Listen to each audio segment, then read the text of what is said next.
of the United States of America and to the republic for which it stands, one nation, under God, indivisible, with liberty and justice for all. God bless you. Okay, first item on the agenda is fire on the beaches.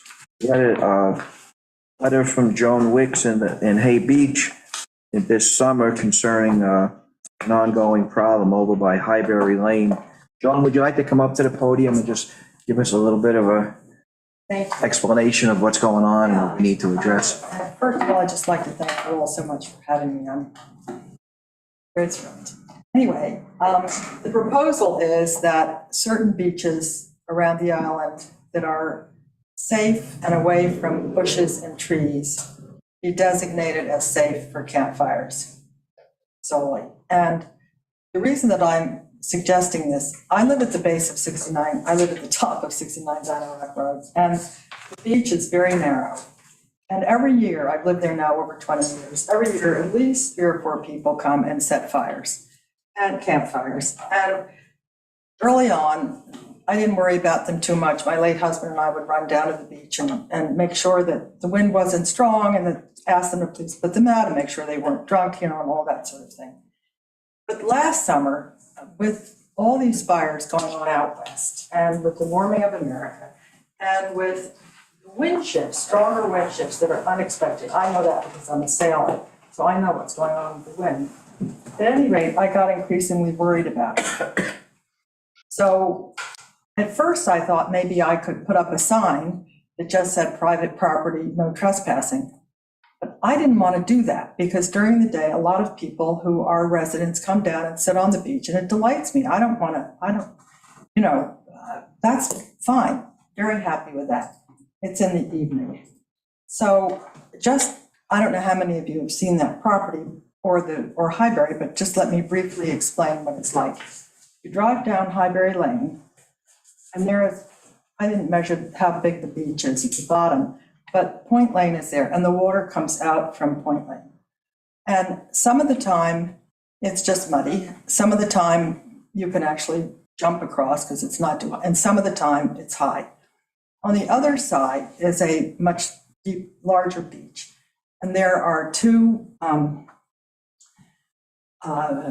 railings there, and on both of them, at the water side, it says public property ends here, as I recall. It was too deep today for me to run across and read what the sign said, but I know that it says public property basically ends here. So people come down to the end of Highbury Lane, and they see this, and then they look left, and there's a nice spot. So they come down in front of my house, and they build a fire. And the grasses are there. The grasses, I've gone down several times and measured it out, and it's not even 12 feet. The fires are not 12 feet from the grasses. The grasses are dense and thick, and then there are all the trees. And obviously, I don't want everything to burn, and I don't want my house to burn down. And then I thought, this is really a bigger issue, and I didn't know what I might do about it, so I decided to go and talk to Chief Reed, thinking maybe it was something that the police could handle. And we had a good, thoughtful conversation about it. And in the course of that, I said, well, what about we just have certain beaches that are designated as fine for campfires, and other ones not fine because of the grasses. And he thought, and we mentioned Louis Beach, and, we mentioned Wade's, et cetera. And then he said, well, why don't you write a letter to our supervisor? And I said, well, I'd be delighted to do that. And hence you got this letter asking you to consider this as a possibility that would be actually helpful to the island and preserve our wonderful grasses and wooded areas and lower the risk of fire. Since then, it's also occurred to me that another solution, which is personal to me, which is if the town could just put up a big fence right at the end of to the left that said no campfires by order of the police, something like that, which would not tell my neighbors and other friends that they can't come there and enjoy the beach and swim. So that is the proposal. I think I've covered everything.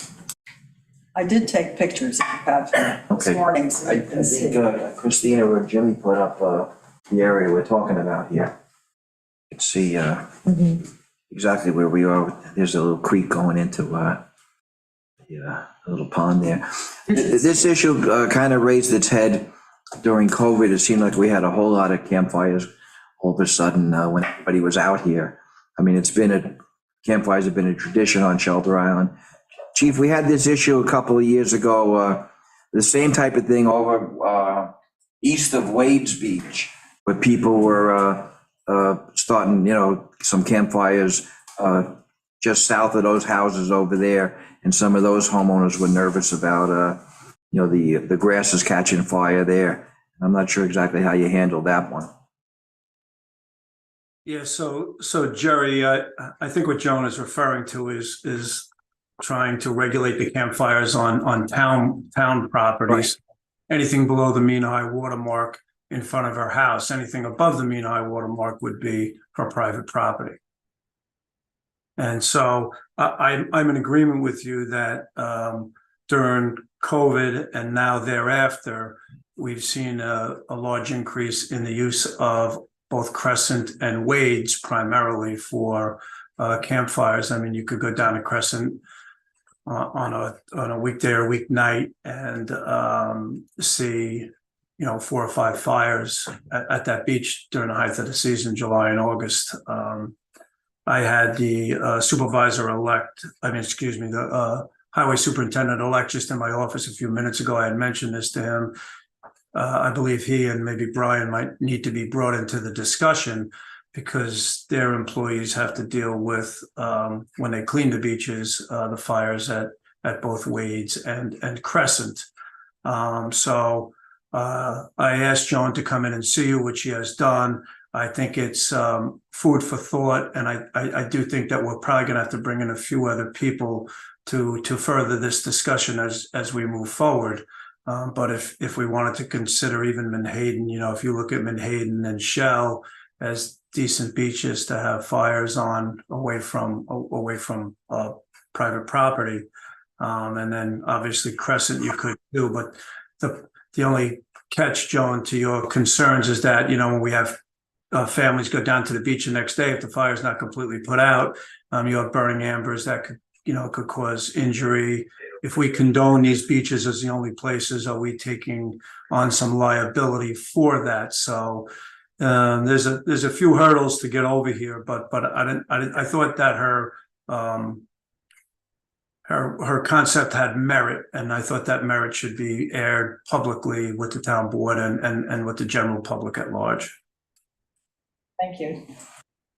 Yeah, I think you put it very well, Jim. I think it needs to, really closer look. And I think, now that Ken is coming on board, I think you need to put the right people in right. At Shell Beach, for instance, most of those fires are done at the east end, at the, after the parking area, after the road ends, down close to the water where there is vegetation close by, but that seems where most of the fires are put down at that end. They're not really on the beach themselves because there's a lot of vegetation that's growing along Oak Tree Lane there that could catch fire. And I think you brought up, Joan, you made some excellent points about the dryness of the winds, the changing factors, the movement of vegetation, the movement of the seas coming closer in towards that vegetation, less beach area, therefore fires are, you have to be a safe distance. We have to make a conscious effort that people extinguish these things because Chief is right. The next day when people go down early in the morning, kids running the beaches, there's a possibility those ambers are still alive and well, and you end up with a serious burn, second, third degree burns on a child, who doesn't realize that it's really that hot underneath those logs.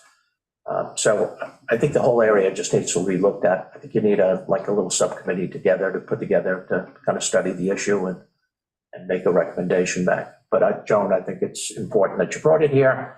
I think it's more than just Highbury. I think it's, it's island wide that needs a closer look. obviously it started with my own concern about my house burning down. Yeah. Also, the fires are never below the high water line, ever. Right. They're always, I mean, I Sure. they're like 10 feet from the grasses. Sure. And so it's worrisome, very, very worrisome. So thank you very much for your time, and I appreciate your consideration. Well, on behalf of all the citizens of Shelter Island, thank you for bringing this up. It's people like yourself that make us aware of these kind of things. Not that we're not totally aware of them, but you make some valid points here that need to be looked at more carefully. You know. And we'll make sure that the town board addresses it. Thank you again for inviting. Just real quick. Yeah, I want to further Joan's last comments too and direct it to Stephen. Stephen, can we regulate fires on the beaches on private property?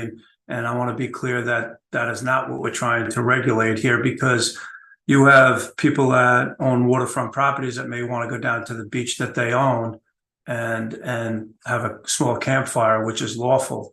I don't know that we're looking to take that away from a private property owner's rights. And if we were, could we? I think we could, but I don't think that's the direction that is being suggested and the town board would entertain. But once we open that door, for liability purposes and things like that, it may necessitate having a permit, paying a fee, having rules and regulations about cleanup and things like that.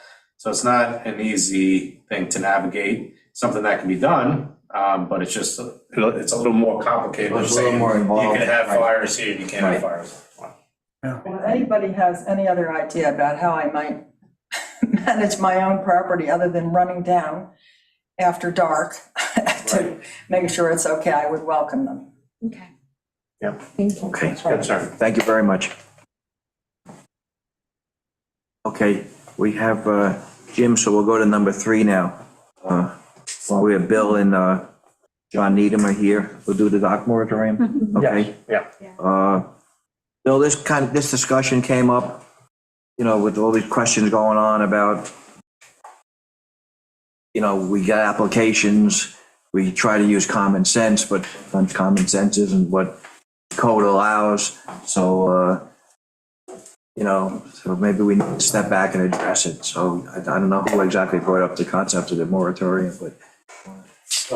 First of all, good afternoon, board members and Stephen, Amber. I should put on the record, but I'm Bill Garrity, member of the WMAC, which is the Waterways Management Advisory Council, and I'm currently the acting chairman. And thanks for making time to do this. I wanted to raise the issue of the moratorium again. I originally brought it up before the WMAC during our July meeting. And at that time, the members decided not to push for a moratorium, but instead to strictly adhere to the code, which is chapter 53 that has to do with docks, and not issue any more variances. And at the same time, work on revising the code. So at this point, I wanted to bring it up before the town board because merely adhering to the code, strictly adhering to the code has not been adequate in preventing the permitting of docks that are inappropriate and unsafe, which is evidenced by the recent decision the board felt it had to make. So what I wanted to do today was was prepared and reviewed by the WMAC. At this point, the WMAC is unanimous in wanting to support the moratorium. So I just want to read through our rationale and thoughts about that, if that is okay. So rapid growth and the spread of development are increasing demands on Shelter Island's natural resources, including our shoreline. The strong response to some recent dock permit applications by both the members of the WMAC and the public suggests there's a growing mismatch between the town code as written and the needs of our community. This gap is underscored by the significant number of permit applications that have sought and eventually been granted variances from Chapter 53. In order to provide the time to thoroughly review the adequacy of our current code and to balance the interest of upland owners access to navigation, and the public's interest to protect, preserve, and maintain our natural assets, a healthy environment, fishing, shellfishing, swimming, recreation, access, aesthetic value, safety, cultural importance, and economic benefit, it's necessary to establish a limited duration moratorium on permitting or construction of new docks. The current town code does not take into consideration the extremely diverse nature of the island's shoreline, which consists of creeks, bays, harbors, and open waters. One set of rules and criteria is inadequate to address the varied characteristics, needs, and requirements of each portion of that shoreline, such as depth, exposure, obstructions, property setbacks, currents, wave action, wind, shoreline protection, erosion, preservation, boat traffic, navigation, vessel size, fishing, swimming, general recreation, marine life, environmental protection, and aesthetics. Moratorium is needed now given the accelerating rate of development of the town shoreline. More than 400 additional docks could be built if each waterfront lot were to host one. During the 12-month period from August of 2022 through July of 2023, there were 18 dock applications, with 12 of them requiring variances based on the application's plans and details as submitted, and 4 presenting situations not addressed by the current code. In 2019, the last year before the pandemic, there were 8 dock applications, and 6 of them required variances. Docks are long-term investments and encumbrances on the town's finite shoreline and should be considered with due care. Once installed, they are unlikely to be removed, with many docks around the island approaching 100 years of age. Finally, the town is in the midst of developing a comprehensive plan which addresses many of these specific issues. The moratorium at this juncture will provide for time necessary to determine suitable criteria for considering installations in each portion of the island shoreline and to consider design alternatives. It will prevent construction of unwise, impractical, potentially dangerous structures that may cause harm to the public and the environment. It will prevent hasty decisions that could establish poor precedent or otherwise adversely impact owners, the general public, and the environment. It will mitigate conflicts and concern about fair implementation and equal treatment of permit applicants, their neighbors, and the general public. And it will enable the integration of findings from the ongoing comprehensive plan development process into the dock code. So I submit this proposal for consideration, hopefully acceptance by the town board, and I look for the town board to take the additional steps necessary to enact such a moratorium. So Bill, I'd have to agree with everything you said, but with that said, people say, oh, moratorium, that's a crutch. You just, don't want to act on anything. How do you see us moving forward? Do we form a subcommittee, or does a WMAC step up, or does a town, what would be the process to evaluate how we go forward with this whole thing? So we're in the process now of redrafting the code, cleaning it up, and making additions to it that address the issues that have not been addressed by the code and presented to us in various applications. We're also each going to examine the shoreline of the island and determine what areas would be appropriate based primarily on objective standards, so that we can just be looking at things like exposure, depth, obstacles, and take it, have that as the first review. The way I look at it on a spectrum of, what's doable, not doable, there's the objective issues. There are on one end of the spectrum. In the middle, you've got, say, environmental issues that are might be, debated. And then on the other end of the spectrum, there's aesthetics, which are really subjective and difficult to deal with. But we want to, our plan is to go through that process during, say, a 6-month period. And during that period, be able to focus on that rewrite and not be dealing with what we've dealt with in the last couple of years, which are a lot of contentious applications, which based on what's coming before us, there's a total mismatch between what the public wants or tries to put through the code and what the shoreline can handle. Well, as John said more than once, all the easy ones are done, so now the ones that are coming are, really reaching. Do you see it as the WMAC's charge, or as a subcommittee, or something like the shoreline task force we created, something completely standalone? How do you think it, There's probably information that the shoreline task force put together that would help us in our view of the shoreline. But my sense, they were focused more on, town landing. Access, which aren't going to be subject to right? the docks being installed, but could have an impact. I mean, it was a major issue in this last dock.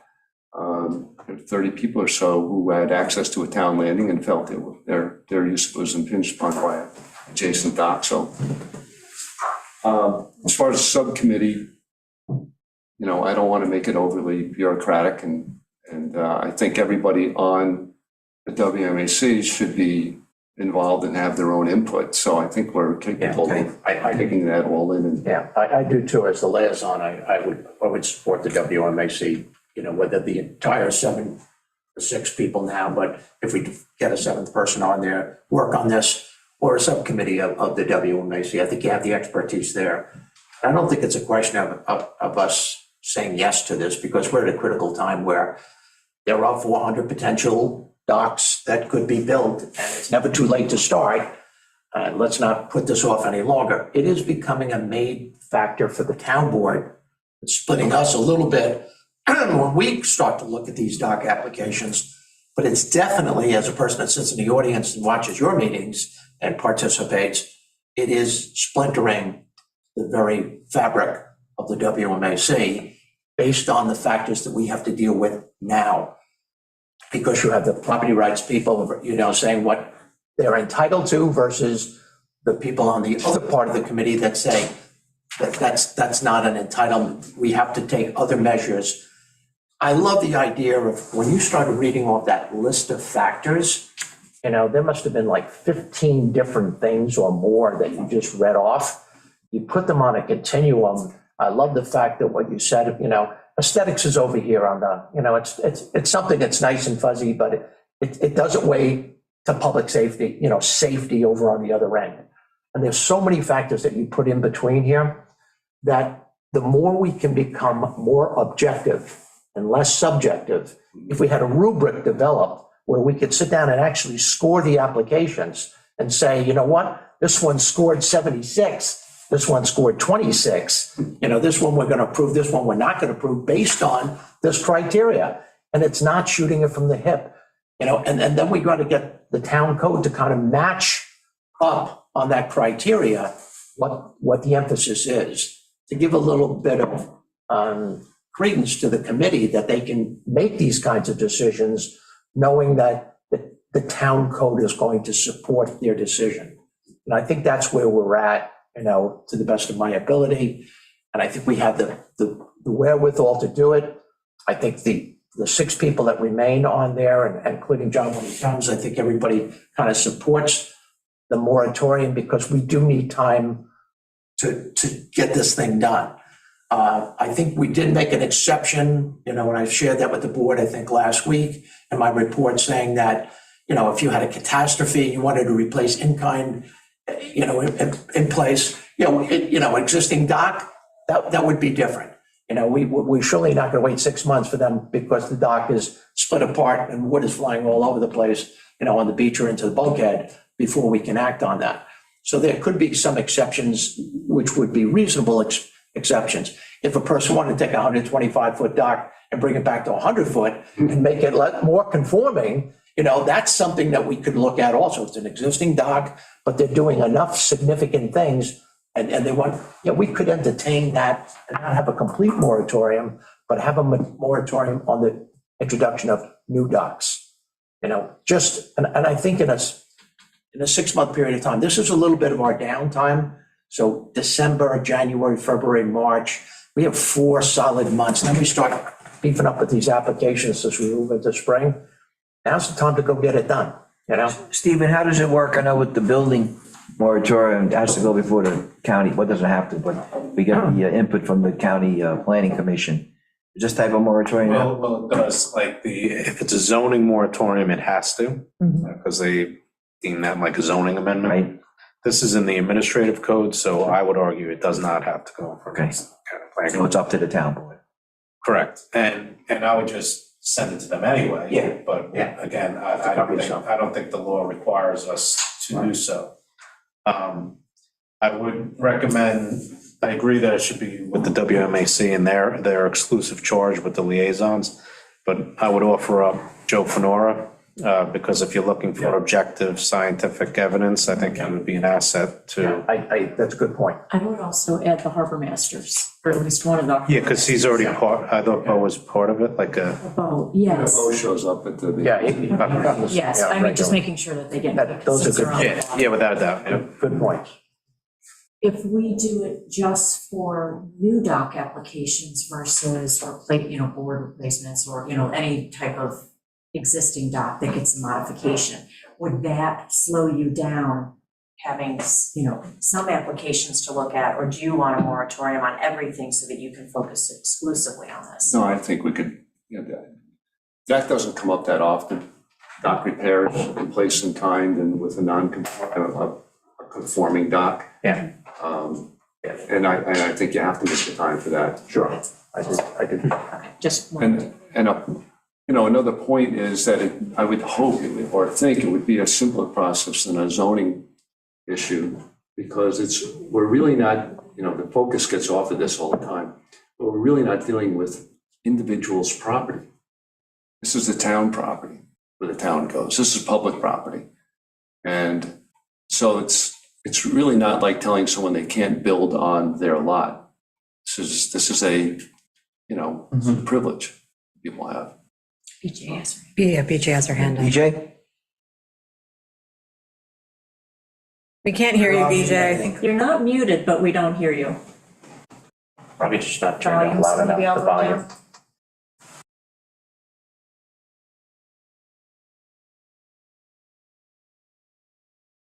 Nope. His earbuds in, that's Can't hear you yet, BJ. Unplug them from the computer. probably Bluetooth. Yeah. Can't hear you. No. Still can't hear you.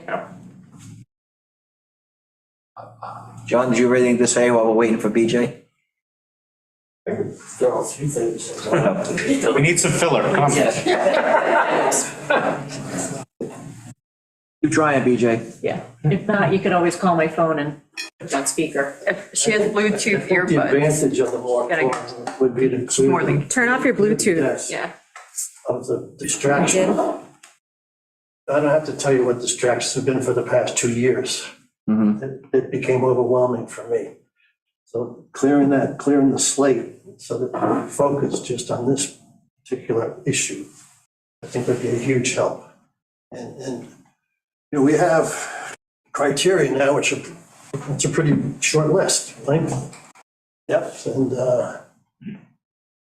have a lateral length, parallel to the shoreline.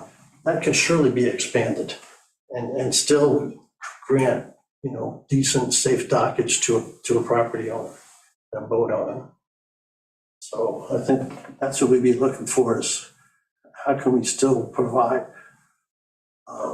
access to the water, but in a fairer way, and not just point and shoot,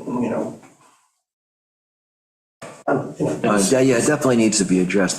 Yeah. Yeah, and the dock applications are becoming more complicated because they're in waters that are unsafe. So therefore, splashboards are being added, boat lifts are being added, other things are being added to that. It's not just the regular dock that we're used to. It's a much more complicated construction of a dock in order to try, in their eyes, to protect their watercraft, where the committee is turning around saying, look to your neighbors, the people that have docks don't have boats. Christina, do we have any pending applications now that affected or? Point I wanted to, maybe BJ was going to address. We have 58 total, but I don't believe it's, Yeah, that's been Yeah. approved, but yeah. Okay, BJ, can you talk yet? No, A point that BJ had raised when I first raised She exit. the moratorium might be what she's trying to get through us now. But she had asked about, one of the concerns is you put a moratorium in place and it just accelerates everyone's, rush to get it right before it's effective. Right. Fortunately, when I brought up the first time at that meeting, we had Jack Stella, who's built almost all the docks on the island. And he pointed out that it's a slow moving process because it has to go, the application has to be put together, then it has to be presented to the Army Corps of Engineers, goes to their process, goes to DEC, then it finally gets to us. So for someone to try to rush ahead, Right. it's, And we could write it in such a way that even pending applications would be encumbered by the moratorium. that's the point that BJ had made, That's a good point. that basically could freeze it in place at this point. Yeah. Yep, Yeah. that'd be great. Matt, did you want to say something? I've got. Oh, I'm BJ on sorry. the phone. BJ? Yeah, so hold on a Put it on second. speaker? Let me put it on speaker. Just know that when we talk, it gets reverberated back. Can you hear me? Yes. I turned my speaker. I hope I'm not, this may not be worth it. I'm just worried about 6 months. This is a volunteer committee. This is a big, big ask that they've asked of themselves to do. And that they can get it done in the 6 months. I mean, everybody has a life. That's number one. And sort of added into that is 6 months and then construction proposals have to consider the new code. So really for the dock builder and the dock applicant, this is probably going to wind up being longer. So I just kind of want to make sure it goes no longer than the 6 months. That's sort of my worry. I have the same concern, BJ. Yeah. I do have a little bit of that same concern too. And I find out that I'm working on the subcommittee with the trees. In 3 meetings, we almost have this thing done. This is much more complicated than what we're working on. But I don't think you need 6, I think we can get it done in 3 or 4 months. That would be, I know the holiday season is in here. Maybe you can help us. Yeah, right. I will be. As long as Margaret doesn't know about it, otherwise her lawyer is gonna be, stuck with the play I here. think it's, I think You just say you're going to the dump. Yeah. She knows you're there all the time. Recycle. I think it'll be, require a lot of work to get it done. A lot of work. Yes. Yeah.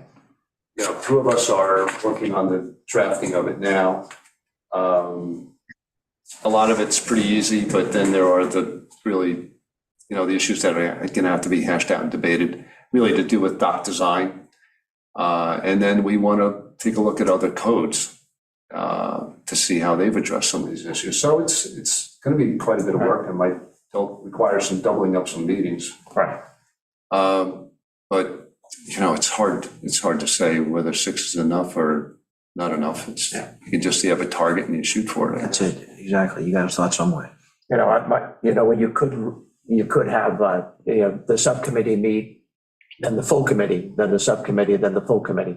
As the subcommittee starts to develop, they present to the committee fine tunes it, then the subcommittee meets, 2 weeks later, the committee meets. It's a way of getting instant feedback as you're progressing through the process. Matt and I guess, are call us a subcommittee doing the drafting, and we are in communication with the system that Christina has put online for us to communicate back and forth on each one of our edits. So Okay. this week's been a little distracting, but hopefully I can get back to it soon. Okay, yep. Matt, did you want to add anything?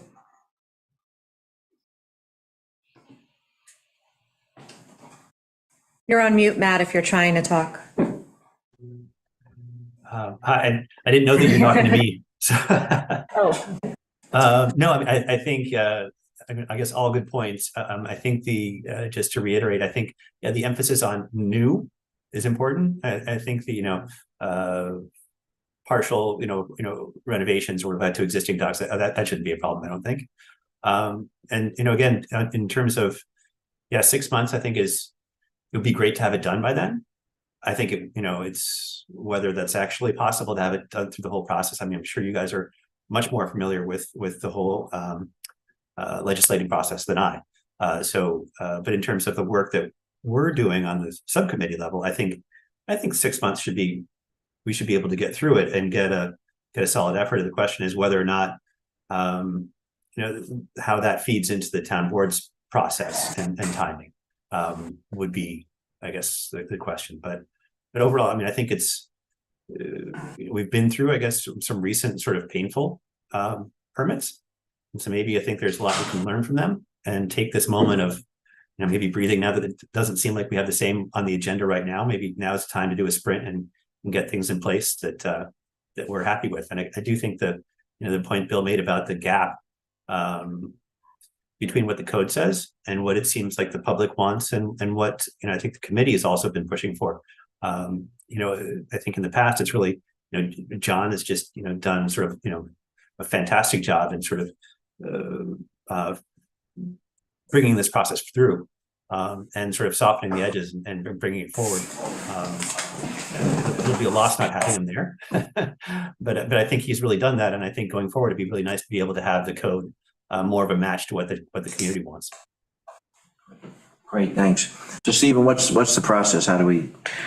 So they're gonna have to start doing, it sounds like they're already starting with the draft. They're gonna have to do their homework, do the tours of the waterfront, work with.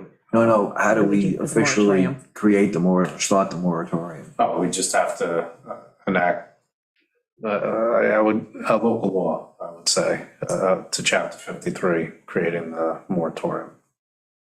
We have to set the public hearing, have the public hearing, and then you recommend that we go to the Suffolk County Planning Commission. So we should get on their December agenda for this?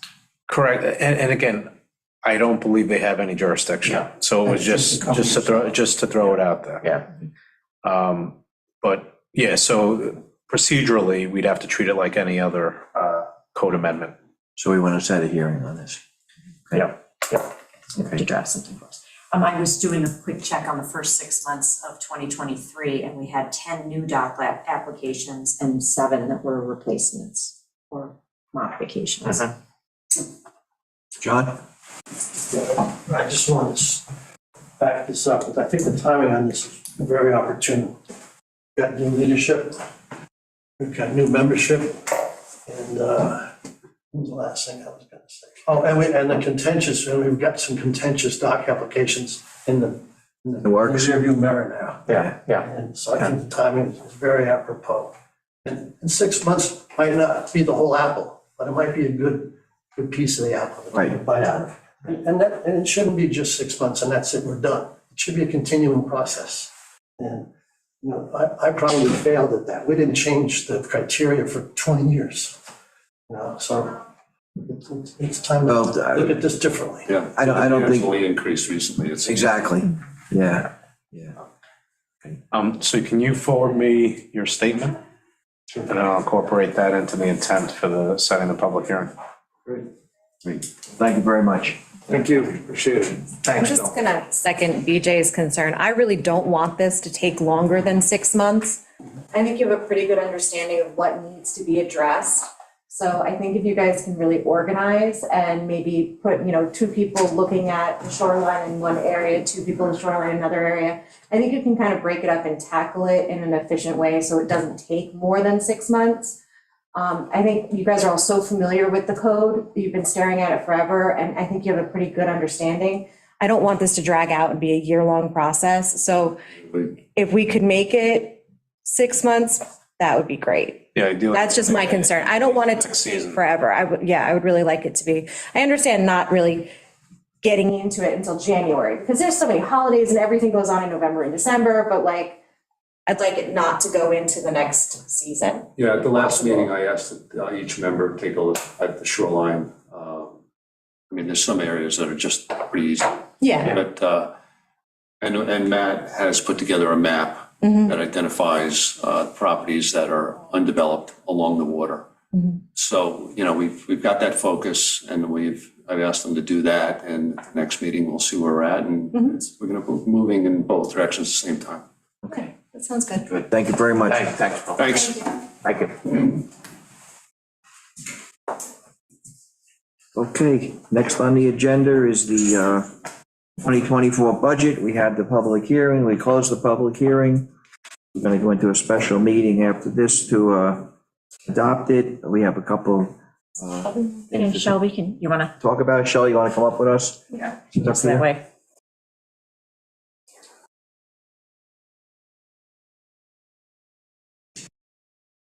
Yeah, I think we just have a couple right here. Yeah, Jason, yeah. sitting on seat. Yeah, we have a couple of like tweaks here and there, so we wanted you to be able to put them in real time, so it's not like drag you back from lunch. And then sit for 40 minutes.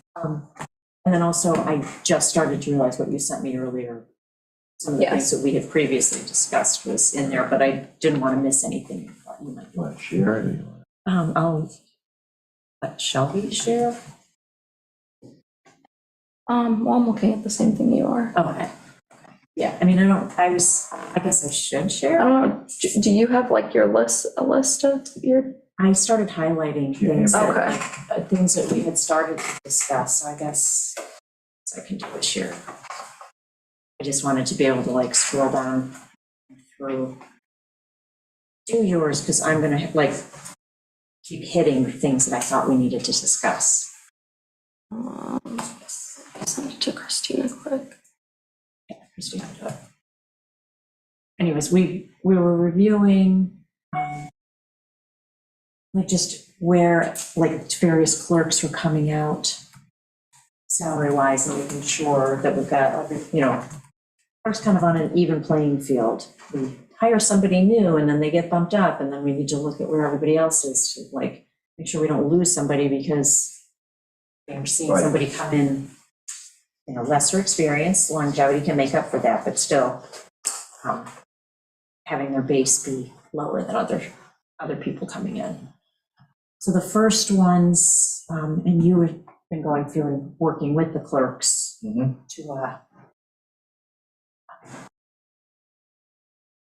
just make sure we've got all the committees and things covered with some of the changes.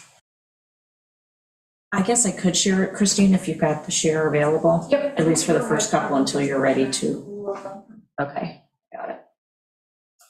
All right, so with Christina and making sure that we had her salary properly covered. Ethics, she's been attending and being the clerk for the ethics and assisting there. So the Board of Ethics, if you see my screen, had 5,000 for professional services. So we're just going to take 1,000 from there and put it towards Christina's salary to make sure that we're covered there. So that was one change.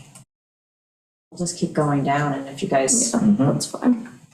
And I just want to make sure, because I realized you put and adopted any of the other changes we discussed since we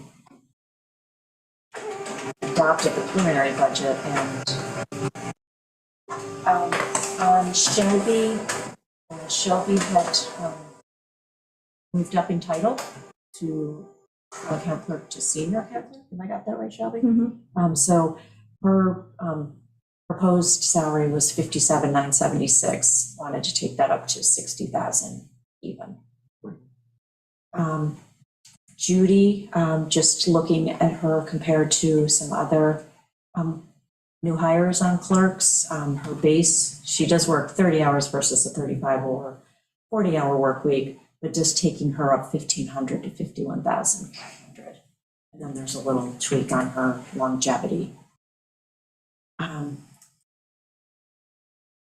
Coco, I guess actually that wasn't, oh no, this was a change. The HR position in the rejigger of keeping her whole salary wise, we need to change the HR component from 44,620 to 48,130. And we've got some changes down below that offset some of that. So you're capturing these just to make sure. To do real time, yeah. With percentages. So just let me know if I've gone too fast. No. You got it. Okay, good. This place that I have yellow. The assessors, we had been looking for an assistant to the assessors. I can't remember the exact civil service title, but as the subgroup that was going through, Judith Lekmansky was leading, instead of hiring an assistant, we're going to take it down to aide. We've refined what that person's going to be doing. And so that salary could come down $2,000 to $49,000.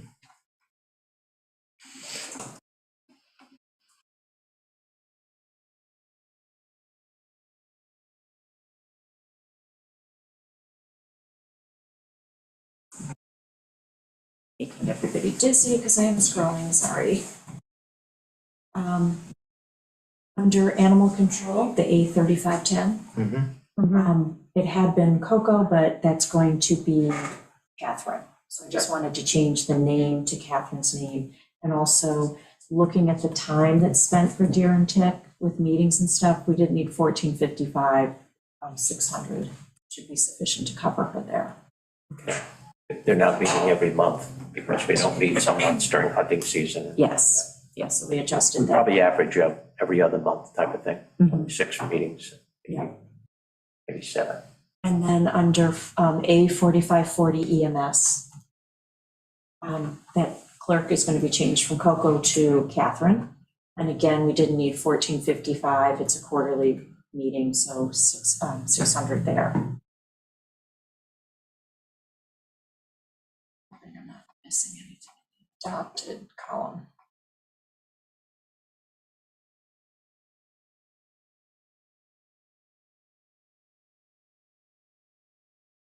Emily, again, looking at new hires and the things that Emily's been stepping up to on, so this is A7020. Putting in what Bethany had requested for Emily. And that. Thank you, I think that, I'll tell you, she does.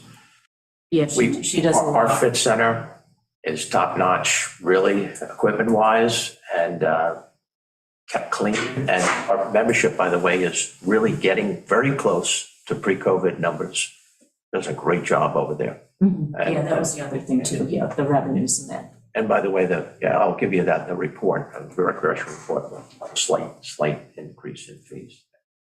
And then in the same thing, she also has a component that's in the youth center, A7320. So again, going to Bethany's number there.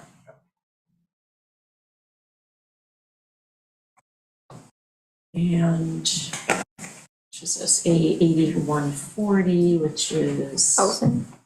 Community Housing Board, just because we had tweaked a few things, and also last year for community housing, we're going to be probably doing some more work with housing and things, but we're not putting out we're not doing a CHFAB, or, The housing plan, yeah, they were working on the housing plan last time, which took a lot yeah, more so we coordination. had, things were a little bit off there, so that salary goes to 6,200, but it keeps Catherine at the same raise as everybody else. And it's the landfill we need to adjust, which I didn't get a chance to. I was looking, okay, so if we go to 8160, we are going to add for Catherine at the landfill personal services line, so that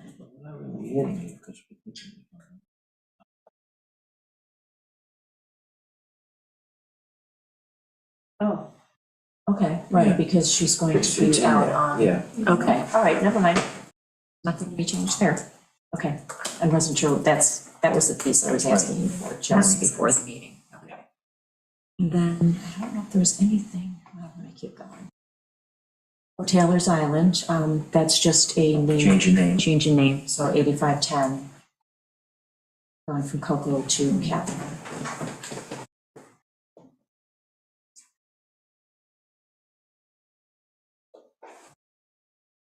Did we, where's contingency?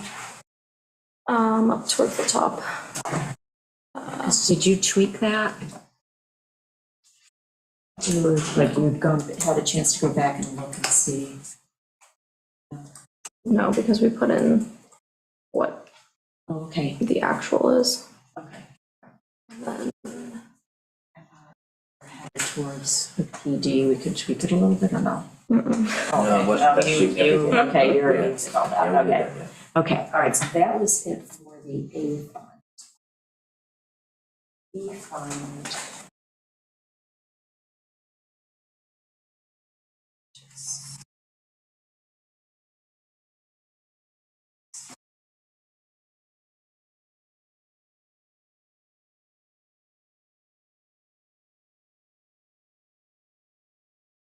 Just looking to see if there was anything. Committees.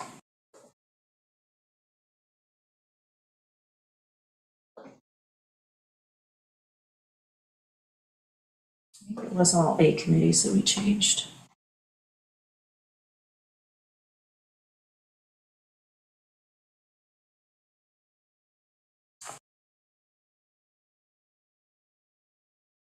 CAC. This, I guess, was a change you made, Jerry, for B 8710. You had changed CAC to 3050. You know, the sheet. Yeah. Double check that, because I don't think I had a chance to ask you. That was to keep her whole? No. No, it can stay at 2,000? Yeah. Okay, very good. So change that.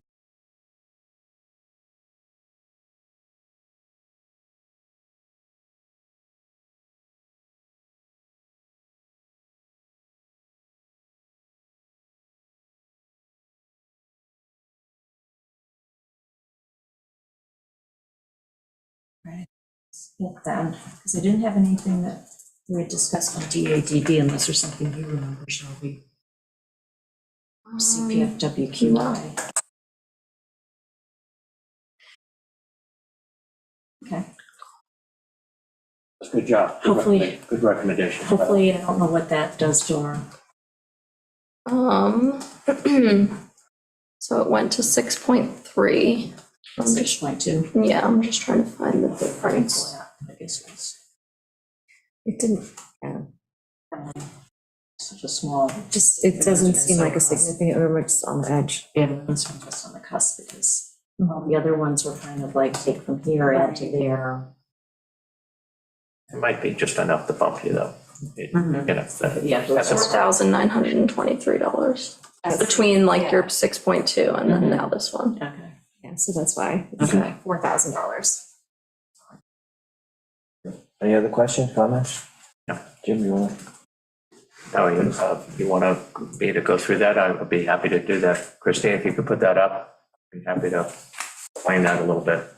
So I think it's important for the public to know.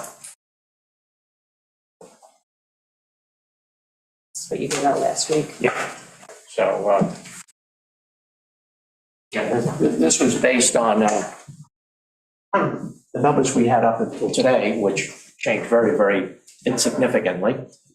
But as we know, we had a starting point back in late September, early October of 11.9% increase.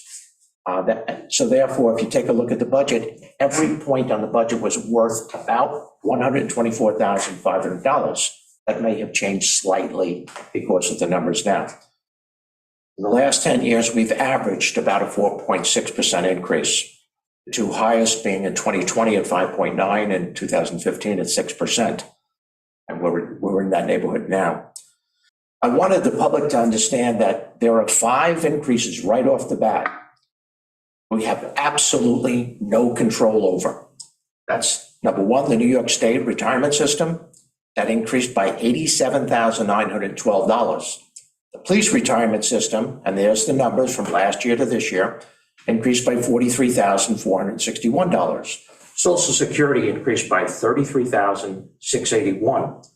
Medical insurance increased by $164,629. Medical reimbursements changed by $18,273.60. If you add that all together, that's $347,957, or approximately 2.8% of our increase of the original 11.9.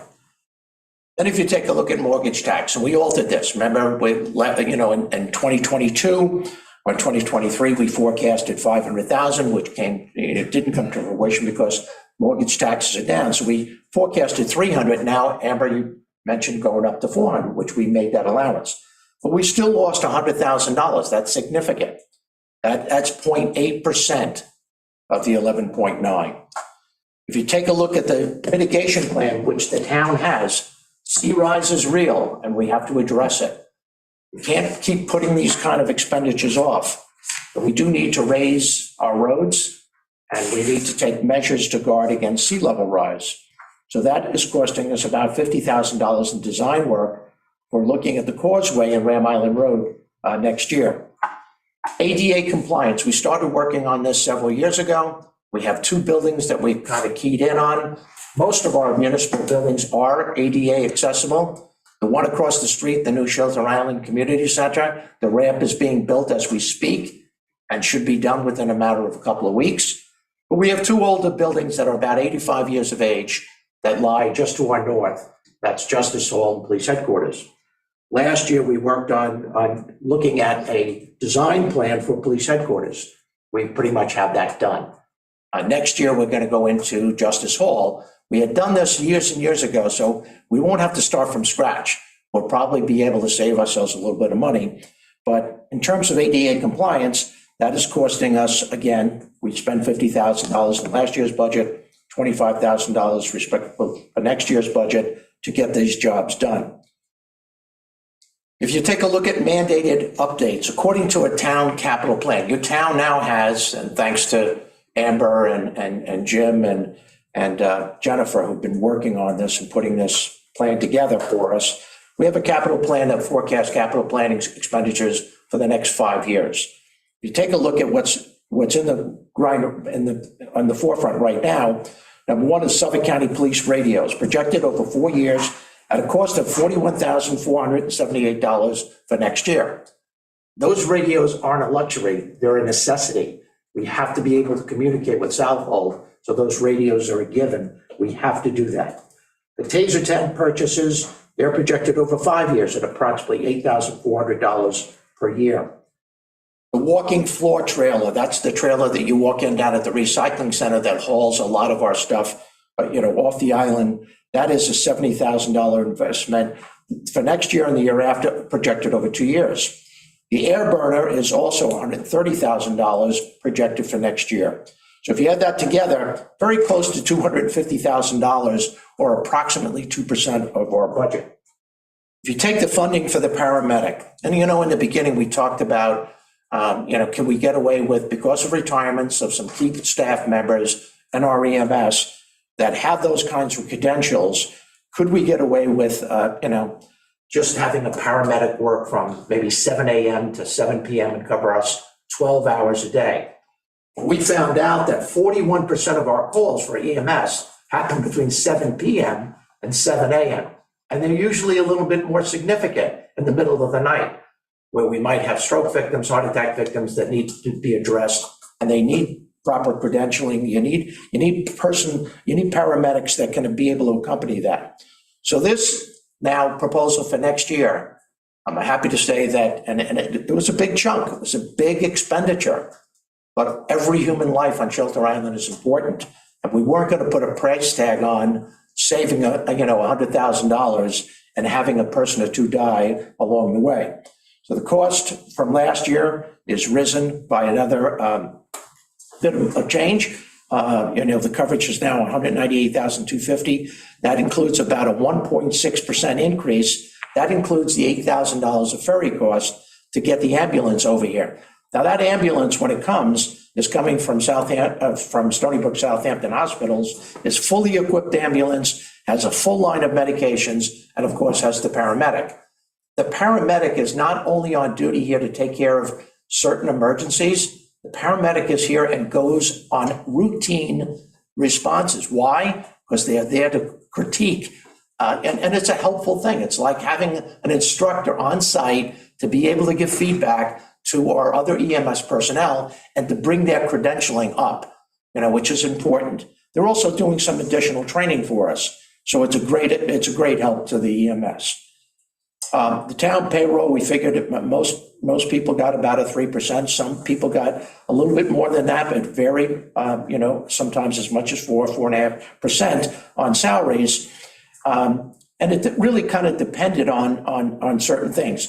Some of the people went from 30 hours to 35 hours. Some people went from 35 hours to 40 hours per week. Some of the people changed their job titles. Some people got promoted. This reflects both union and non-union workers here on our island.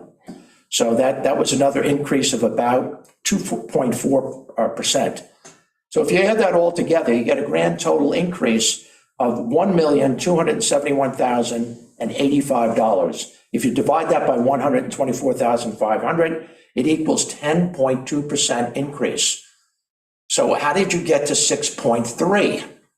We cut. So folks, when I want to tell you that the rest of this budget was airtight and scrutinized, and we spent literally hours and hours of going line by line, 2, 3, 4 times through the budget to make sure that we were able to knock the budget down as far as we possibly could.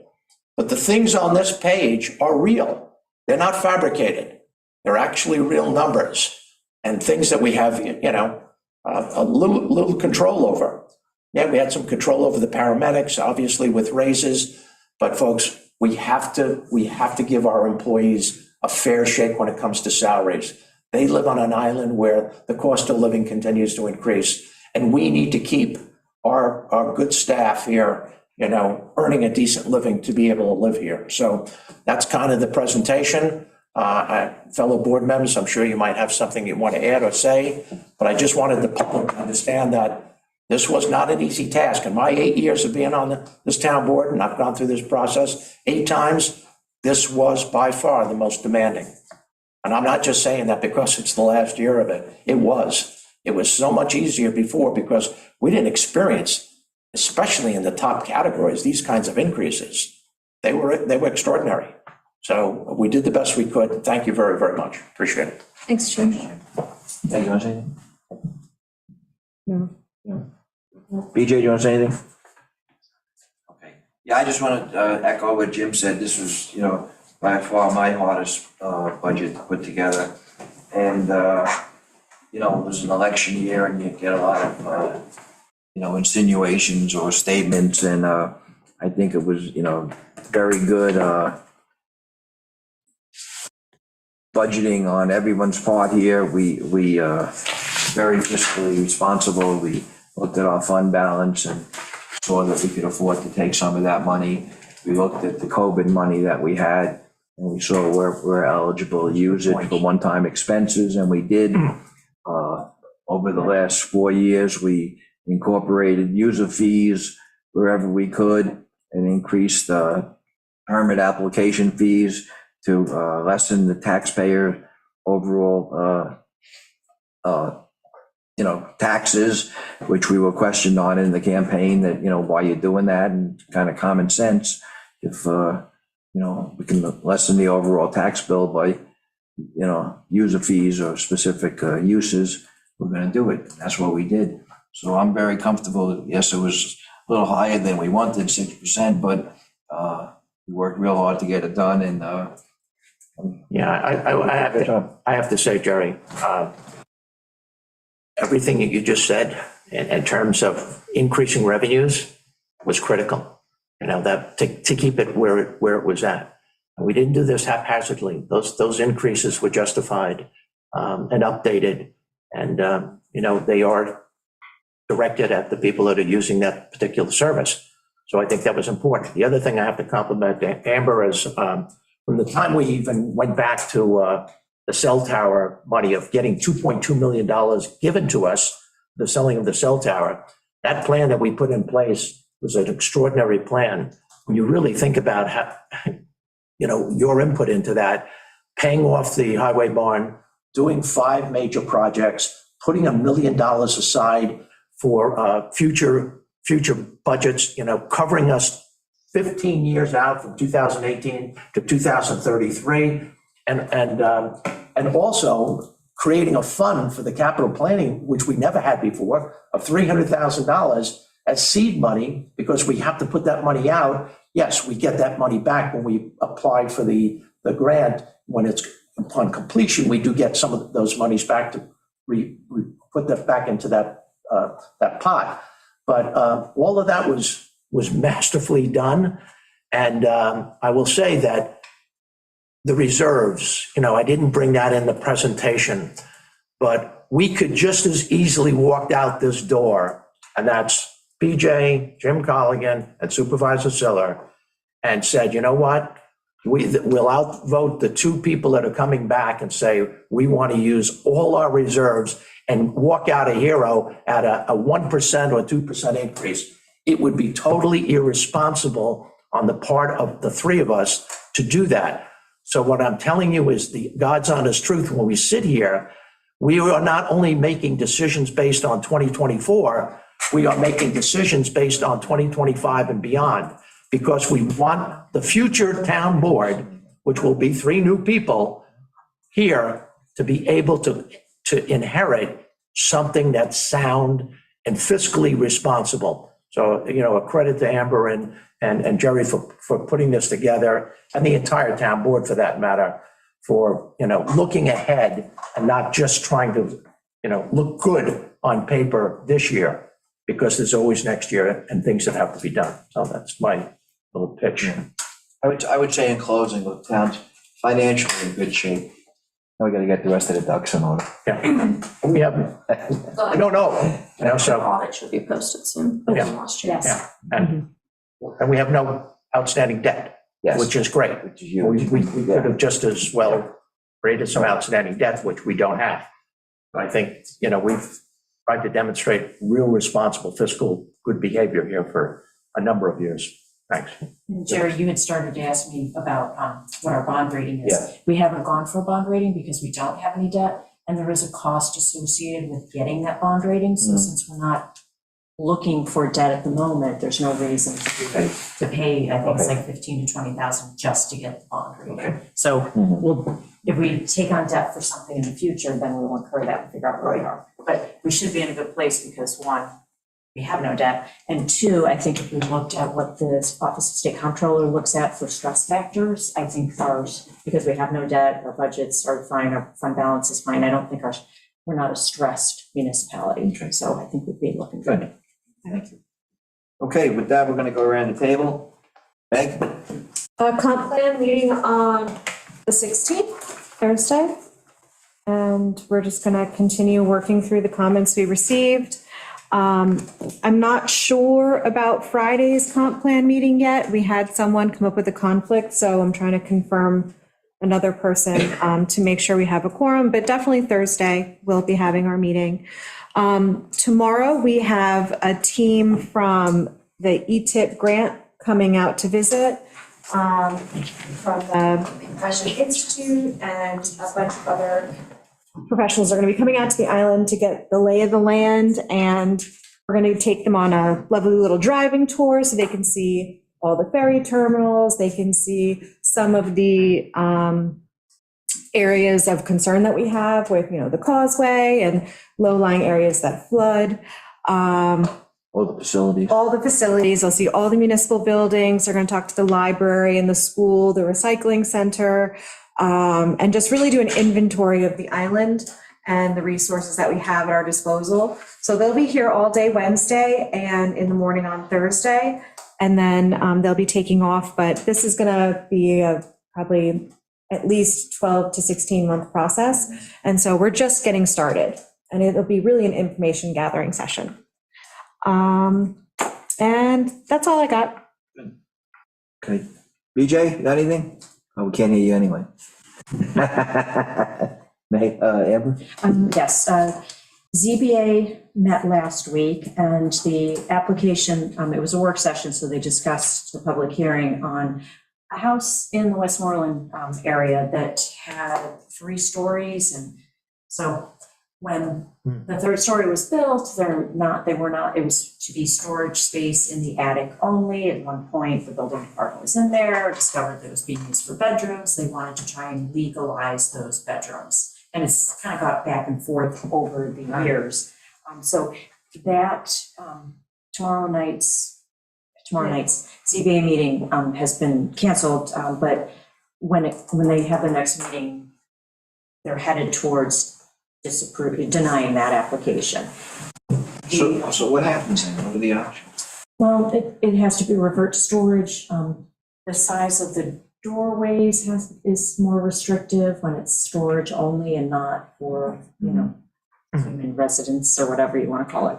But I did see, one of the comments that the chairman said was that, we don't want to open the door on granting this variance. If the town board wants to pick up and review third floor, habitation, then we should look at it. I have since received an email from the homeowners who want to look and see if that's a possibility. So I'm just putting that out there for you all to. So what would be the procedure for that? Be a code amendment Yeah, we would I would amend imagine we to would amend- allow habitable Yeah. space. No, it would amend the code so that we would start to allow third floor occupancy. So. Which- Yeah, so I just wanted to let you know that that's out there. I will try and meet with the homeowners, but at some point I'm gonna come back. So Stephen, God forbid there's an accident. Yeah. You know, we go through this, they deny it, they have to change it, and somebody's living there and there's an accident. What's the liability? No. But just so you know, the New York State Uniform Fire Prevention and Building Code or whatever allows for habitation on third story as long as it's adequately sprinkled, and there's other requirements for egress and things like that. So it is something you can consider, but it's really a use, so it's zoning, whether or not you want it to be maintained exclusively for storage, or if you could allow habitation. And the issue is that from the exterior, you don't see any difference, because again, it's within the height limits and you're allowed to have that half story. So it's two things. One, it's a health and safety issue, and it's a firematic issue. It's really the fire department. Right. yeah, but that's again, what the state code addresses is the fire issue and the safety of firemen and the safety of the inhabitants. So if you meet that criteria, you may not have an issue. And then if we changed it, then we'd see a lot more third stories. But as Stephen said, you don't know it from the outside. Correct. Yeah. So it's whether or not you want to allow internal use to be different than what the code allows. Again, from the exterior, you can't tell the difference from what's allowed. We're not gonna be here, but I wanna know what the logic was when they denied. Was it because they couldn't put out the, Yeah, I think some of it was concerned on the fire department. Yeah. With their ability to handle that situation when it came to a fire. We'd have to go back and see. Some of it has to do with, what kind of equipment they have Right. available, things like that. Yeah. So- Some municipalities allow it on the east end, allow you to have habitation up there, and even, I believe Brookhaven allows habitation, but Southold just recently changed their code to make it crystal clear that you cannot have any habitation in that half story. Again, I don't know what their logic is, but you're allowed to have 2.5 story structures. You have a height requirement, and if you meet all that, what is the harm to Right. the habitation? That's Yeah, the it's- argument on the other side. Yeah. And like I said, you have to put in the sprinkler system. Right. In the 7 years that I've been on the board, I think this is the first third floor, Third story. whatever I'm trying to say. Variance application. So we do not get these very often. But they're out there. Yeah. We This suspect. one got caught. Correct. Yeah, we suspect there's legal ones out there, yes. And that's, the other side of the coin. If you legalize it, more people will come in and put in the fire suppression systems to make it safe. Exactly. People are in the shadows, Yeah, you'd make it safer if you did it. But I just wanted to let you know That's good, that was. So you said it was canceled, the meeting? Yes. Tomorrow night's meeting. And then Community Housing Board. They went through just an update on the ADU +1 grants. They're just moving forward. They're having monthly meetings. There's 12 that are, plus maybe 2 more that are close to being confirmed. So we're almost up to our 16. And let me just see. There was a discussion on the RFP update, so, the design and build, things like that. Just was the things I noted for follow-up or contemplation is can WQI pay for IA upgrades that are needed on the ADU +1? Or is that considered new growth and therefore the enabling legislation would disallow those? So that's just something I'm gonna sit down with you, Steve, and just to do a little bit more research. And see. And maybe push Fred Thiel again about getting a group together that can on these things. And maybe we can do something to January. I already, on that, I did plan to see with several of my compatriots in other East End municipalities, us unilaterally get together and make Yeah, our, exactly. Yeah, if we get, like, Yeah. if like Fred's too time constrained, like, we just do it. correct. Say- So like we'd invite, the chairs of each respective committee with the attorneys and, Because there is no agenda, so we'll bring it up. there. Okay, yeah, that would Yeah. be good, yes, but yeah, that's good. And then just, they're in the process of, so that for the design for possible, for the 10 units that we built on town property, so the thinking, which Liz had brought up a couple of work sessions ago, was there's some plans out there. So we just have to work out, because I think it would be nice, since we can obtain plans, or we may not get full plans, but get what the plans look like, and kind of present them to the public, to say, like, here are some possibilities, public, why don't you weigh in? Yeah. So, and I kind of think it's a nice way to go, because we can, in an affordable fashion, present different approaches, styles and things like that, without going out to hiring an architect to say, okay, design something, and then someone has put in, we're on the hook for a whole lot more money. Right. And then the public says, oh, no, that's like, Yeah. we totally disagree with that person's vision and we need to tweak it. So I think it's kind of a good way to go, because we can always take whatever purchase plans we have and then hire someone to do the tweaks and adjustments and change orders that we think were needed. So I kind of like the direction they're going in. So it's just a process of, like, how do we get it in front of the public to weigh in on this stuff. I also, Stephen, will want to follow up with you a little bit more on the process for spending community housing money.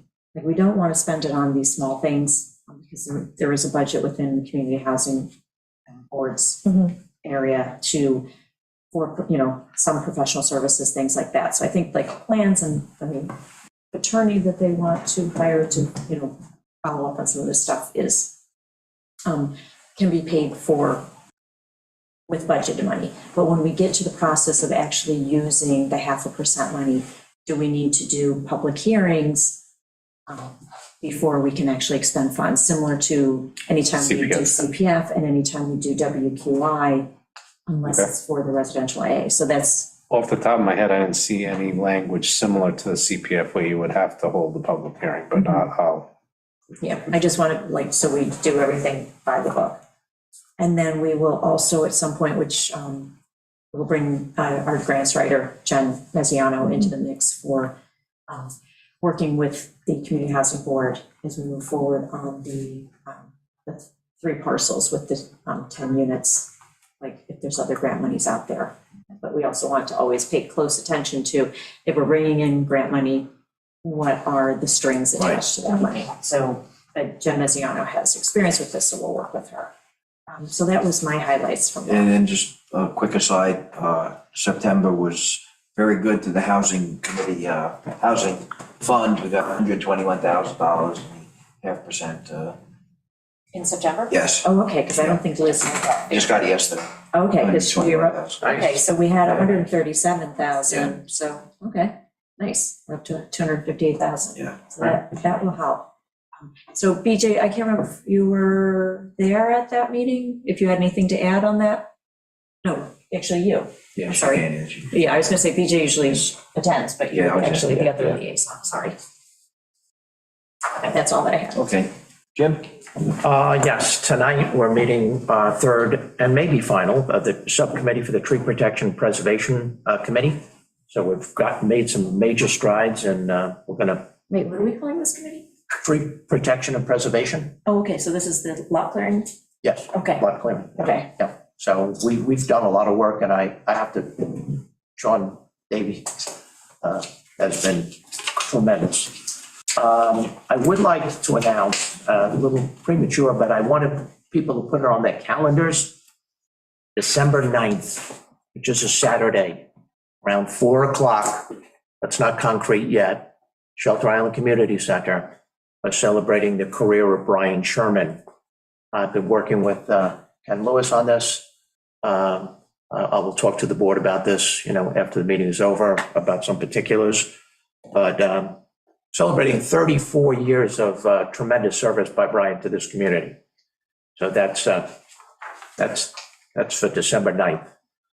All right, Recreation Committee met yesterday. I'm happy to say, of all the committees I've been on, I was treated to a luncheon for the entire committee. So they all cooked, and we had salad, and we had soup, and we had everything from soup to nuts and dessert, and it was very, very nice. And I want to personally thank, Kim and Susan and Bethany and Emily and the rest of the committee for doing that for me. I really appreciate it. It was very nice of them. Director's report from Bethany, new signage designated Shelter Island Community Center. They're very happy with that. They will remove the old sign on the front lawn this week, hopefully. It's done? Yep. Okay. I talked to them about that on Veterans Day. Senior luncheon is another date that you might have put aside, guys. Thursday, December 14th, 12 o'clock at the community center, senior luncheon. That's 12 o'clock, Thursday, December 14th. Under old business, we have finally got our jujitsu classes up and running. They will start, registration starts on Monday for those classes. We will have 2 groups. They will be done by ages. If you have a child that's between the ages of 6 and 12, classes will be offered on Saturday mornings at 11:15 a.m. after you register, and classes for 13 and older will be at 12:30 on those Saturdays. So we have the mats and everything. Everything's ready to go on that.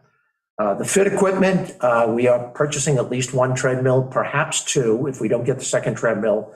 Emily said that we would be getting some weights instead of the second treadmill, but we're keeping our equipment current and up to date, which is nice. Under new business, the fit fees for 2024, they do come up slightly every year, but minor increase for next year. For the individual fee, we're increasing it by $10. For the family fee, it's $15 a year increase. I'm happy to say that both Bethany and Emily announced yesterday at the meeting, they have met their budgetary goals of all 3 categories. 3 categories are the adults, youth, and fit. Every one of them have met their goals. So we are, we're running those programs on those monies and not on town monies, I'm happy to say. And anything we get in the months of December will be above that thing. In closing, we liaison report, the Tot Playground. Meg and I and Jerry and Joe wandered over there several weeks ago, did a little 20.5 hour inspection of the playground. We thought that it was in definite need of immediate attention. I'm happy to say that, again, Brian Sherman and Joe Fenora were on it. In fact, Joe came with us also, was there. And they were on that in a heartbeat. All of the corrections have been made except for a couple. They have a couple of pieces of equipment that are on order, like that plastic roof is on order, the new swings are on order, and there's a couple other things. But all the fencing and all the piping and everything, all of that stuff is done. The other thing we're waiting on, of course, is just for time to get in there to sift through the wood chips and keep only the big, thicker wood chips. And then we're going to bring over, probably in the later part of this month or early next month, a whole set of wood chips and raise that up about 10 inches. It'll be even with the concrete. So kids won't be coming off a slide and dropping 18 inches. They'll be dropping 8 inches, which is more designed for Tot Playground. Less painful? And less painful. And I'm happy to say that the ADA ramp and the front door are being worked on as we speak. So I had a good meeting yesterday. That was that. Last night we met with CAC. We had our full 6 people. The 7th person of the Mark Capolino's position needs to be filled. So we need to advertise for that. Meeting was called to order. They passed the minutes. We talked about nature preserve visits. We like to do those in the winter when the tick season is not such an ongoing issue. We want to work together in small groups. We want to visit these sites. These town properties are on the website. Howard briefly discussed each of them with the council of which sites we need to visit for this year, for the winter. Emphasis needs to be on identifying invasive species, accessibility into and around the properties, as well as making recommendations in writing for proper utilization and maintenance of these properties. The town board will continue to look at the CAC to provide advice and technical support on such matters as proposals affecting change to salt and freshwater wetlands, the island's aquifer and woodlands, and use of major parcels of open space and management of town lands. This is more in gear with what a CAC really should be geared for. So I really kind of went over that mission with them. The fourth item there was the checklist on the wetlands. Howard asked everybody to look at chapter 129 extensively. Next thing was on the stewardship plan. Howard has been in close contact with Gordon, working with the CPF, the two committees working together and developing stewardship plans, together. Number 6 was meeting with the other township CACs. Howard's some visitations there, South Hole, Riverhead, East Hampton. We'll sit down with other CACs and get some of the ideas of what they're planning on doing. The invasive species list, Dan Clark is working on that, has pretty much all of it done, but now has turned his attention to the tree preservation thing. So we've stolen away there for a couple of months and he's got his attention on that. He'll revert back to the other assignment once we finish with our assignment. CAC articles for publication. I tried to break the calendar down for them so that I want the articles in January, February, and March, and maybe even in April to be written, and maybe even in the early part of May. Our goal is to put one article per month into the Shelter Island Reporter for June, July, and August on the 3 top subject areas that we're trying to stress. Pesticides, Mark was on that, so we have to get what that's on hold a little bit. I gave my liaison report, which you see before you, and a lot of it covered the October 18th meeting here from PEP and the New York State Sea Grant about sea rise. We went through a change of time, starting time from 7:30 to 7 for the winter months of January, February, and March, because it gets dark earlier. And that pretty much was it on that committee. The last one is the Capital Planning Committee. Real point, we have the biologist from the Army Corps of Engineers, Sophie Kiley, that will be in contact with. We have the new signage up at Fresh Pond at 2 locations going into Fresh Pond. Other updates included, we've applied for the grant. We're seeking $1 million request with a $250,000 match. Hopefully we get a response in December next month of 2023 on the actual, the short-term plan, of course, cleaning up the vegetation in the pond was postponed because we couldn't get the permit in place. We couldn't get that approved. So with that, hopefully it's going to be targeted for July of next year, at the height of the growth there. The ADA compliance, we went over. I went over that in the report. Municipal wastewater treatment, testing results. Meg, will fill us in the coming weeks on the data that is collected. Her and Joe will sit down and interpret that data for us, make a presentation to the town board and to the town at large. Number 5, West Neck water updates. We just want to know about the new wells. Meters have all been put in place for probably 95% of all the homeowners and businesses in the West Neck water. We are just looking to take some type of corrective action has to be taken to remediate the leaks that we had in the thing. And those leaks all occurred on individual properties so that people are made aware of it. The good news is, as a result of that, we got a 30-day relief for those homeowners that had much higher water bills than they anticipated because of those leaks. They have 30 days to take corrective action. Otherwise, they're going to start paying for that water. Item number 6, the Shelter Island Heights Property Owners Corporation. We heard back from 5 to 7, which I reported on. And the new town board will be sitting down hopefully in January with those 5 interested property owners that are along Bridge Street about that particular project. Community Center, we went over. Our Condon Dock update, we're still waiting DSC approval. We sent the new drawings in with the new edits. Hopefully we'll hear back. Target date is to get that done before May of 2024. New York Avenue, we spent a lot of time on talking about, obviously the Heights has a more difficult assignment than we do because there's wetlands there and there are neighbors there. So there's a little pushback from a neighbor, and obviously, we're still waiting on approval of a survey of that property and the approval of the wetlands permit. We did talk about pushing forward with our half of the thing, and that went back and forth. And we decided that, that needs to be discussed further, whether we're going to go with our half and kill it right at the entrance going down to the pond. And because we have a little engineering work to do with the forced corner stop sign down there. The other thing would be, is it going to be designed for bikers or in wheelchairs? Is it going to be a path that is, hard enough to support bikers in a wheelchair versus just having people walk on it or be a pedestrian path? So quite a bit of discussion on that. Chief Reed wanted the new pathway portion done, up to New York Avenue. So we're going to discuss that further. The RX, the committee needs to decide to let Joe instruct the letter to Stella outlining the situation and a way to move forward, so we're putting that on Joe's lap. New business, we talked about the capital plan. We went over that earlier in the meeting here. Future plans for the tennis court and pickleball court, that will be thoughts for the new town board as they move forward.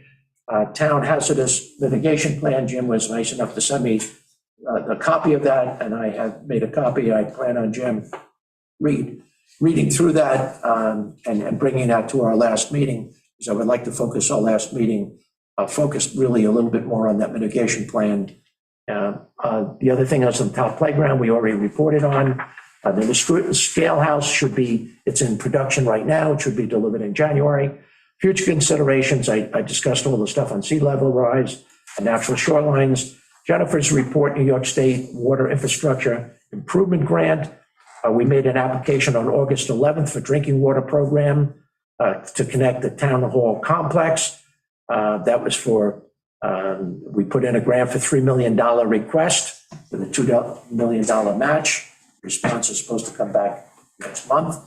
We also put in for New York State DOT 5310 operating expenses for $140,330. That will support the 2-year operating support for expanding the availability of drivers for more trips for our senior citizens. So we wanted to get the seniors out more, and that grant will go a long way in making it possible for us to fund those drivers. The other thing that Jennifer had was the Suffolk County opioid grant of $101,319, $70,000 and change going to the police department, East End Drug Task Force, and $30,600 to support increased hours of our social worker and how they're best can be utilized. Amber mentioned the primary point of contact for the county. Please advise when is needed for reporting. And the last item was on the New York State, two things we're waiting money on. That's the excavator and on the recycling roof. That those totals could be $113,000 back to the town. And for the other, almost $49,000 for a total of almost $162,000. We should be hearing that back within the next few months. So that's the report from capital planning. Thank you. The only other things I have on my to-do list are, I had 3 things. The moratorium on big houses, we've been meeting as a subcommittee. I guess, Megan, the next week or two, we should just make a presentation at a work session of, what our recommendations are. Someone's supposed to be making up examples. Right, exactly. Stephen, I guess we have to also apply or. Extend moratorium. Right. So we are moving forward on that. The second one was the irrigation law. We talked about, do we want to address it, or do we want to leave it to the next town board? I think it's going to get pushed at this point because Joe and I were going to be working on that. Right. And with the Solid waste management. Thank plan. you, I'm like, It's okay. something with waste, solid Okay. waste management, All right. he's caught up on that. And then the ferry hazard mitigation Yes. study is second, and then facilities master plan. Okay, and that was my third one, was a facility master Yeah. plan that we had met with the group, and Meg and I had put some concerns together, so those is really the outstanding one that we need to address is the moratorium extension. Yeah, I'll have that ready very shortly. Then just follow through with the housing group on the RFPs. Yep. Okay, that's it for our end. Anybody in the audience? I just remember, just as a reminder, we do not have a work session next week because of the Correct. Thanksgiving Good holiday, reminder. just to Yeah. get Next it out. week's Thanksgiving? Yeah, yeah, exactly. Yeah, it happened quick. And then also on Friday, the water, board meetings changed from 3 to 5. Anybody in the audience have anything? Ambrose, Julia? Sandra? I'm good, Jerry, thank you. Okay, All good, thanks. okay, Sandra? Hi, this is for Megan, BJ. Do you think, just so there's some clarification, on the comp plan website, do you think you could put tentative after the November 17, November 27, and November 30 dates? Because I think people, I keep saying to people, the 17th isn't definite, and they keep saying to me, yes, it is, it's out there on the website. So maybe you could just put tentative after the 17, 27, and 30. I just think it would help people.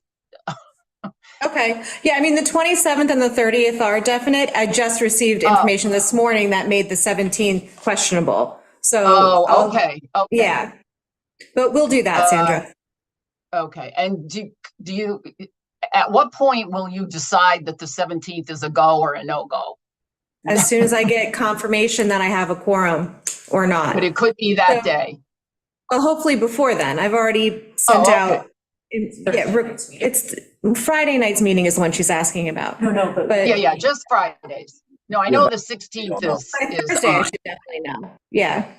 All right, so at Thursday's meeting, you could announce that 17 is a go or it isn't.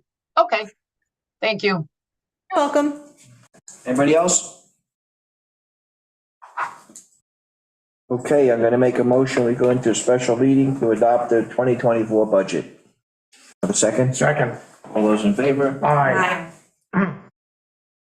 Whereas pursuant to section 108 of the town law, a public hearing was duly held on the 8th day of November 2023 on the preliminary budget for 2024, at which time all interested persons had the opportunity to speak in favor of or opposition to any and all items therein contained. Whereas this budget has been available for inspection of any interested persons at all reasonable hours, whereas the town board has revised the preliminary budget, now therefore be it resolved that the preliminary budget as amended is hereby adopted and declared to be the annual budget for the year 2024. So moved. Second. All those in favor? Aye. I got that, BJ. So moved. Okay, I'm gonna make a motion, we close the special meeting and go into executive session to discuss contract negotiations. Second. All those in favor? Aye. Okay, Aye. thanks, everybody. Thank you, everybody. Hey, we heard you. Oh, wow. Giving everybody. We heard you that time, BJ.